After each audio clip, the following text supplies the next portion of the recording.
Chapter 39. Do you know when the mountain goats give birth?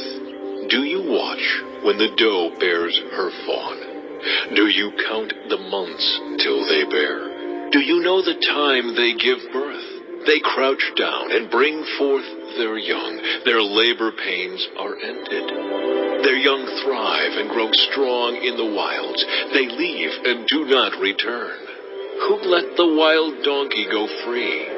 Who untied its ropes? I gave it the wasteland as its home, the salt flats as its habitat. It laughs at the commotion in the town. It does not hear a driver shout.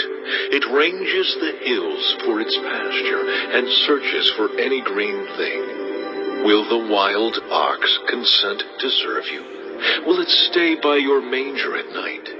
Can you hold it to the furrow with a harness? Will it till the valleys behind you? Will you rely on it for its great strength? Will you leave your heavy work to it? Can you trust it to haul in your grain and bring it to your threshing floor? The wings of the ostrich flap joyfully, though they cannot compare with the wings and feathers of the stork. She lays her eggs on the ground and lets them warm in the sand, unmindful that a foot may crush them, that some wild animal may trample them. She treats her young harshly, as if they were not hers. She cares not that her labor was in vain, for God did not endow her with wisdom, or give her a share of good sense. Yet when she spreads her feathers to run, she laughs at horse and rider. Do you give the horse its strength, or clothe its neck with a flowing mane? Do you make it leap like a locust, striking terror with its proud snorting? It paws fiercely, rejoicing in its strength, and charges into the fray. It laughs at fear, afraid of nothing. It does not shy away from the sword.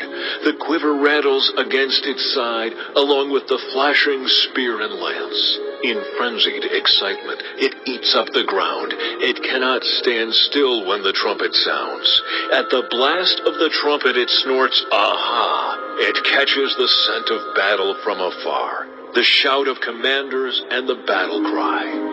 Does the hawk take flight by your wisdom and spread its wings toward the south? Does the eagle soar at your command and build its nest on high? It dwells on a cliff and stays there at night. A rocky crag is its stronghold. From there it looks for food, its eyes detect it from afar. Its young ones feast on blood, and where the slain are, there it is. Chapter 40. The Lord said to Job, Will the one who contends with the Almighty correct him? Let him who accuses God answer him. Then Job answered the Lord, I am unworthy. How can I reply to you? I put my hand over my mouth. I spoke once, but I have no answer. Twice, but I will say no more. Then the Lord spoke to Job out of the storm. Brace yourself like a man. I will question you, and you shall answer me. Would you discredit my justice? Would you condemn me to justify yourself? Do you have an arm like God's, and can your voice thunder like his? Then adorn yourself with glory and splendor, and clothe yourself in honor and majesty. Unleash the fury of your wrath. Look at all who are proud and bring them low. Look at all who are proud and humble them. Crush the wicked where they stand. Bury them all in the dust together. Shroud their faces in the grave. Then I myself will admit to you that your own right hand can save you. Look at Behemoth, which I made along with you, and which feeds on grass like an ox. What strength it has in its loins, what power in the muscles of its belly.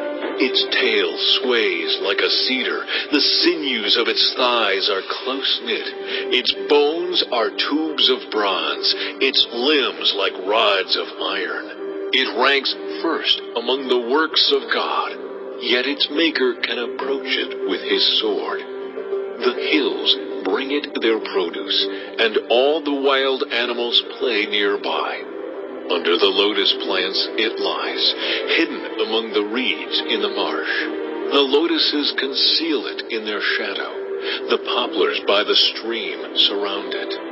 A raging river does not alarm it. It is secure, though the Jordan should surge against its mouth. Can anyone capture it by the eyes, or trap it and pierce its nose? Chapter 41. Can you pull in Leviathan with a fishhook, or tie down its tongue with a rope? Can you put a cord through its nose, or pierce its jaw with a hook? Will it keep begging you for mercy?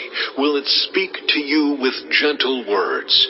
Will it make an agreement with you for you to take it as your slave for life? Can you make a pet of it, like a bird, or put it on a leash for the young women in your house? Will traders barter for it? Will they divide it up among the merchants? Can you fill its hide with harpoons, or its head with fishing spears? If you lay a hand on it, you will remember the struggle and never do it again. Any hope of subduing it is false. The mere sight of it is overpowering. No one is fierce enough to rouse it. Who then is able to stand against me? Who has a claim against me that I must pay? Everything under heaven belongs to me. I will not fail to speak of Leviathan's limbs, its strength and its graceful form. Who can strip off its outer coat? Who can penetrate its double coat of armor? Who dares open the doors of its mouth, ringed about with fearsome teeth? Its back has rows of shields, tightly sealed together. Each is so close to the next that no air can pass between. They are joined fast to one another. They cling together and cannot be parted. Its snorting throws out flashes of light. Its eyes are like the rays of dawn. Flames stream from its mouth. Sparks of fire shoot out. Smoke pours from its nostrils as from a boiling pot over burning reeds. Its breath sets coals ablaze, and flames dart from its mouth. Strength resides in its neck. Dismay goes before it. The folds of its flesh are tightly joined. They are firm and immovable. Its chest is hard as rock, hard as a lower millstone. When it rises up, the mighty are terrified. They retreat before its thrashing. The sword that reaches it has no effect, nor does the spear, or the dart, or the javelin. Iron it treats like straw, and bronze like rotten wood. Arrows do not make it flee. Sling stones are like chaff to it.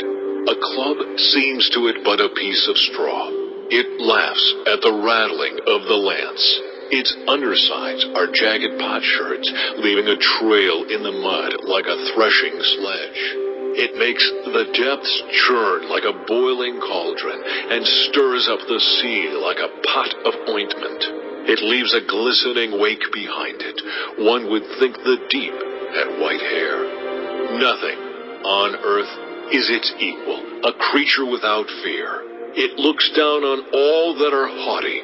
It is king over all that are proud. Chapter 42. Then Job replied to the Lord, I know that you can do all things. No purpose of yours can be thwarted. You asked, who is this that obscures my plans without knowledge? Surely I spoke of things I did not understand, things too wonderful for me to know. You said, listen now, and I will speak. I will question you, and you shall answer me. My ears had heard of you, but now my eyes have seen you. Therefore I despise myself and repent in dust and ashes. After After the Lord had said these things to Job, he said to Eliphaz the Temanite, I am angry with you and your 2 friends, because you have not spoken the truth about me, as my servant Job has.